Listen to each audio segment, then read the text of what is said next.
Betty Jo Bowman was born on December 13, 1990, in Wicher, Kansas, to Nancy and David Sponsel. From a young age, Betty exuded a warmth that naturally drew people toward her. While she attended Bishop Carroll Catholic High School, she was remembered for her bright smile and genuine kindness, traits that would define her throughout life. Betty's ambition to help others led her to pursue pharmacy, dedicating herself to her studies at the University of Kansas School of Pharmacy, where she earned her doctorate in 2017. Jason Herold, who would later mentor Betty at Mayo Clinic, said, "She was exceptionally sharp, dependable, and hardworking. We truly hit a home run with her. She was not only an outstanding pharmacist, but also a genuinely kind person." Eric Miller, a colleague who worked closely with Betty, recalled her infectious positivity. She brought optimism to every environment and consistently offered her support to those around her. Betty's passions extended beyond her professional life. She loved traveling, visiting places like USAID, Hawaii, and Iceland. She was a fervent advocate for LGBTQ+ rights and adored her corgi, Sarumpet of Malbury. Friend David Berger recalled their last conversation. Just a week before she passed, Betty had described seeing a double rainbow while walking Crumpet and wished everyone happiness and beauty in their lives. That was simply who she was. Yet the person who should have cherished Betty's spirit most profoundly would become the one to destroy it. Connor Fitzgerald Bowman entered Betty's life during her career ascent. Connor was a medical student and later an internal medicine resident at Mayo Clinic. Intelligent and ambitious, he also had specialized knowledge that would later make him dangerous. The couple married on May 30th, 2021 at the Rhapsody in Independence, Missouri. Outwardly, they appeared to be the ideal medical power couple, both climbing prestigious careers in the medical field. They relocated to Rochester, Minnesota, where Connor completed his residency, and Betty pursued her work in the operating room pharmacy. However, cracks in their marriage emerged quickly. Connor carried significant medical school debt, and the couple maintained separate accounts. By August 2023, friends noted the relationship was rapidly deteriorating, with discussions of divorce, allegations of infidelity, and growing financial pressures. What no one realized was that Connor had already begun planning a dark and calculated solution. On August 5th, 2023, while Betty was at work, Connor was at home researching how to kill. His internet history would later reveal the methodical approach of someone planning the perfect crime. Searches such as, "In browsing history, can it be used in court?" demonstrated he was preparing a trail for legal scrutiny. Connor's medical expertise, particularly as a poison control specialist, gave him a dangerous edge. He knew which substances were lethal, how symptoms might appear innocuous, and how to calculate precise doses.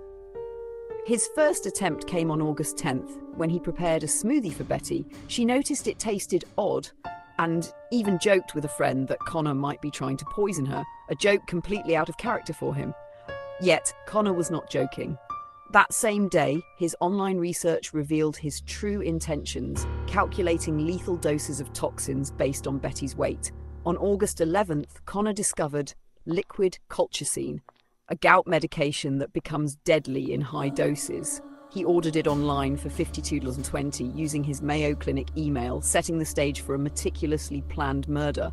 Connor's preparation extended beyond acquiring the poison. He had already considered his new life as a widower, researching gender-neutral terms for widows, and creating a Bumble profile where he presented himself as a widower, actively messaging potential partners.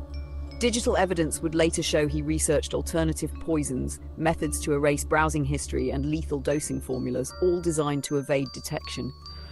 On August 15th, 2023, Connor executed his plan. Betty, expecting a normal evening, was surprised by Connor making drinks, rum for her, whiskey for himself. Friends later noted this behavior was extremely unusual for him. Betty cancelled plans with friends, choosing to stay home with Connor. The poison, tasteless and odorless when mixed with alcohol, delivered a precise dose with each sip. By 2 a.m. on August 16th, Betty was violently ill with severe vomiting and dehydration. Connor, feigning concern, helped her and stayed at her side.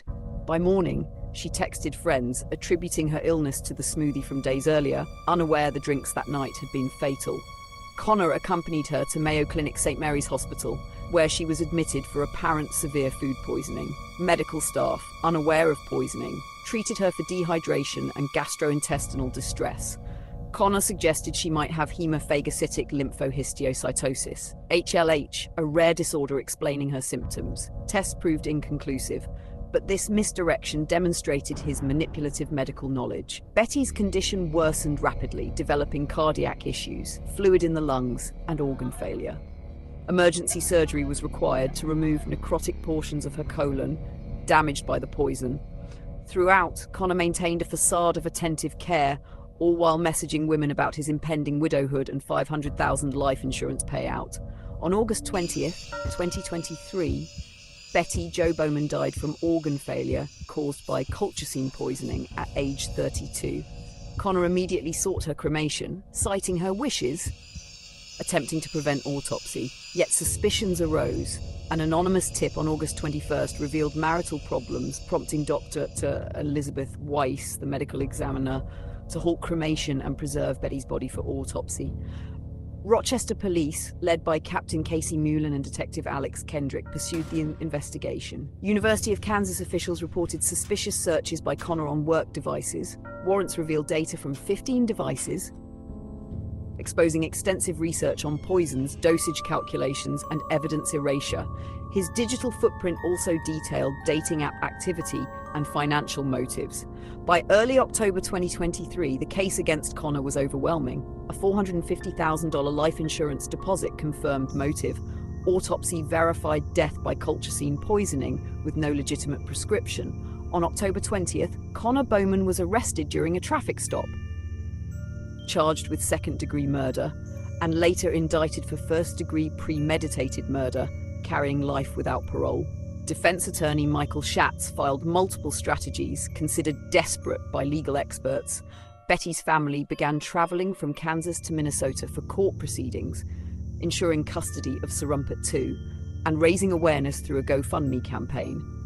As Connor awaits trial in Olmsted County Adult Detention Center, the case highlights that domestic violence can hide behind the most respectable facades. Betty Bowman, a brilliant pharmacist and beloved friend, had her life stolen in the most meticulously calculated manner by someone she trusted to love and protect her.